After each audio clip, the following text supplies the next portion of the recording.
네, 그러면 이번 시간에 타입 추론과 타입 주석에 대해서 배워보도록 하겠습니다. 우리가 지난 시간에 코딩할 때 아마 궁금하신 분들이 있었을 것 같은데, 우리가 변수를 만들 때 뭐 스코어라고 치고 100이라고 치면은 이렇게도 변수를 만들 수 있고, 혹은 이걸 복붙해서 제가 스코어 2라고 해볼게요.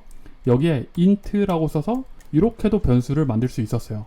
제가 타입을 설명드릴 때 이렇게 타입명을 여기 뒤에 붙일 수 있다. 근데 그 전에 붙이지 않고도 만든 적도 있죠. 우리가 지금 이렇게 두 개를 만들었는데 지금 둘 다 잘 코드가 작성되는 걸 볼 수 있습니다. 그럼 이 둘의 차이를 제가 설명드려야 되는데요. 먼저 첫 번째, 얘는 요 100이 지난 시간에 말씀드렸다시피 정수라는 데이터를 나타낼 수 있게 정수 리터럴을 잘 따르고 있어요. 그냥 숫자만 적어 놓으면 정수 표기법이라고 했었죠. 그래서 이 스위프트 컴파일러가, 기계어로 번역하는 컴파일러가 얘는 정수구나. 그래서 이 스코어라는 변수의 타입은, 데이터 종류는 인티저, 정수라고 그냥 내가 판단해도 되겠구나 라고 할 수 있습니다. 그래서 이거를, 이 타입이 뭔지 요 리터럴만 보고 판단해서 추론하는 거, 이거를 타입 추론이라고 합니다. 영어로는 타입 인퍼런스라고 하고요. 그래서 이 뒤에 데이터가 명확하면은 굳이 타입을 쓰지 않아도 이 컴파일러는 잘 작동합니다. 근데 이 타입을 우리가 명확하게 써주고 싶을 수도 있어요. 그럴 때는 이 뒤에 타입명을 적어주면 됩니다. 이 콜론과 함께 인티저라는 인트 타입명을 이렇게 적어주면은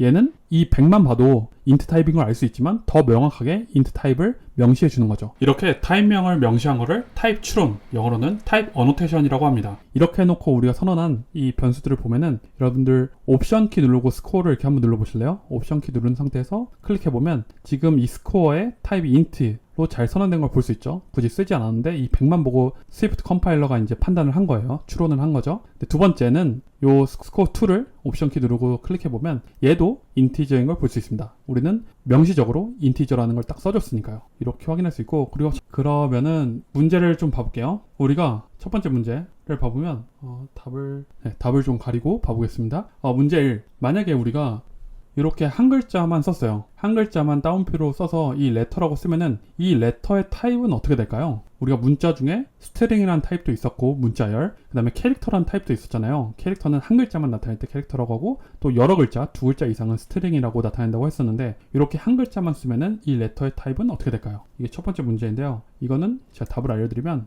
여기 한번 이렇게 붙여넣기 하고 실행을 해보겠습니다. 이렇게 치면 얘는 정답은 스트링 타입입니다. 왜냐면은 우리가 따옴표를 쓰는 거는 스트링의 리터럴이에요. 스트링의 표기법, 문자열의 표기법이라서 얘는 우리가 타입을 명시하지 않으면은 스위프트 컴파일러가 얘는 문자열을 작성하려고 했구나, 그러면은 문자열로 추론해줘야지 라고 판단합니다. 확인해 보려면 옵션 키 누르고 이 레터를 클릭해 보면 이렇게 스트링인 걸 볼 수 있죠. 그런데 만약에 우리가 스트링이 아니라 캐릭터, 한 글자만 나타내는 캐릭터를 타입으로 지정하고 싶을 수도 있잖아요. 그럼 어떻게 하냐면 여기에 콜론을 쳐주고 얘는 캐릭터 타입이야 라고 직접 명시해주면 됩니다. 이렇게 치고 이 데이터는 바뀌지 않았는데 이 레터를 옵션 키 누르고 다시 클릭해보면 캐릭터 타입으로 바뀌는 걸 볼 수 있어요. 이렇게 타입을 명시해줘서 우리가 원하는 타입으로 지정할 수 있다 라는 걸 알고 넘어가시면 되고, 그 다음에 두 번째 볼게요. 우리가 답이 바로 보이네요. 정수를 실수 타입으로 만들기 해볼게요. 우리가 숫자 3이라는 실수 타입으로 밸류를 저장하고 싶습니다. 상수에 타입 추론을 이용하는 방법과 타입 주석을 이용하는 방법, 두 가지 코드를 모두 작성해 보세요. 우리가 3이라는 값을 더블 실수 타입으로 저장하고 싶은데, 그럼 어떻게 해야 되는지 한번 봐볼게요. 먼저 let number 1이라고 하겠습니다. 그래서 3을 저장할 건데, 이렇게만 쓰면 얘는 무슨 타입일까요? 얘는 점이 없기 때문에 스위프트 컴파일러 입장에서 정수 타입으로 인식을 하겠죠. 그래서 이렇게 인티저인 걸 볼 수 있고, 근데 우리가 원하는 거는 더블 타입으로 저장하고 싶으니까 첫 번째 방식으로는 여기다가 더블 타입을 명시해주면 돼요. 얘는 더블 타입으로 저장하고 싶어, 그래서 이거 3이 아니라 3.0으로 저장해 줄래? 라고 할 수 있습니다. 그래서 옵션 키 누르고 다시 클릭해 보면 이렇게 더블 타입으로 바뀌는 걸 볼 수 있어요. 근데 이거는 타입 주석을 사용한 방법이죠. 근데 제가 문제를 타입 주석을 사용하는 방법과 타입 추론을 이용하는 방법 두 개를 다 해보라고 했으니까 타입 추론도 해볼게요. 그럼 어떻게 하면 되냐면 넘버 2라고 하고 타입은 쓰지 않고 3 이렇게 써볼게요.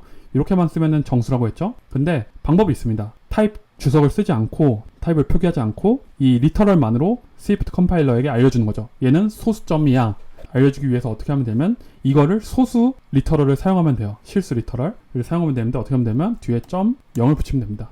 점을 써주면 얘는 실수로 받아들여요. 3과 3.0은 같은 거임에도 불구하고 점이 들어가서 얘는 실수로 받아들여서 옵션 키 누르고 클릭해보면 이렇게 더블 타입으로 바뀌는 걸 볼 수 있습니다. 그래서 리터럴을 잘 명시하든지 아니면은 타입명을 써줌으로써 우리가 원하는 타입으로 지정할 수 있습니다. 근데 참고로 캐릭터는 리터럴이 별도로 없습니다. 우리가 따옴표 붙이는 거는 무조건 스트링 리터럴이기 때문에 이렇게 타입을 무조건 지정해 줘야지만 캐릭터를 할 수 있고, 실수의 경우에는 점이라는 리터럴이 있기 때문에 이렇게 타입 추론을 이용해서도 3.0을 실수로 표현할 수 있게 되는 거죠. 그러면은 다시 키워서 타입 주석을 사용하는 이유를 좀 살펴볼게요.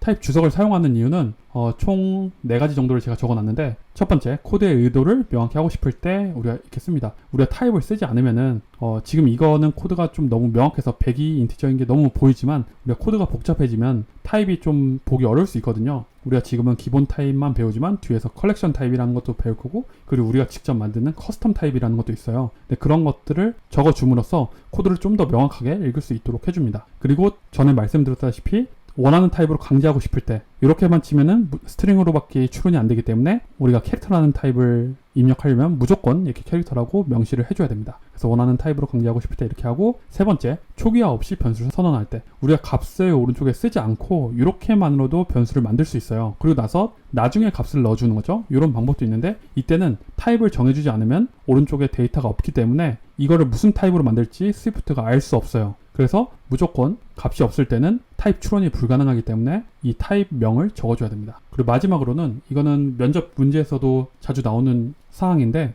우리가 타입 추론을 하면은 스위프트 컴파일러가 약간 그 번역하는데 시간이 걸립니다. 그렇게 엄청 큰 건 아니지만 이게 코드가 엄청 방대해지면 정말 이 코드를 빌드하는데, 우리 iOS 프로젝트를 빌드하는데 성능에 영향을 주거든요. 그래서 타입 명을 항상 적어줘서 타입 주석을 표기하면은 이 빌드 타임, 컴파일 속도를 향상시킬 수 있게 해줍니다. 그래서 이번 시간에는 타입 추론과 타입 주석에 대해서 한번 배워봤습니다. 감사합니다.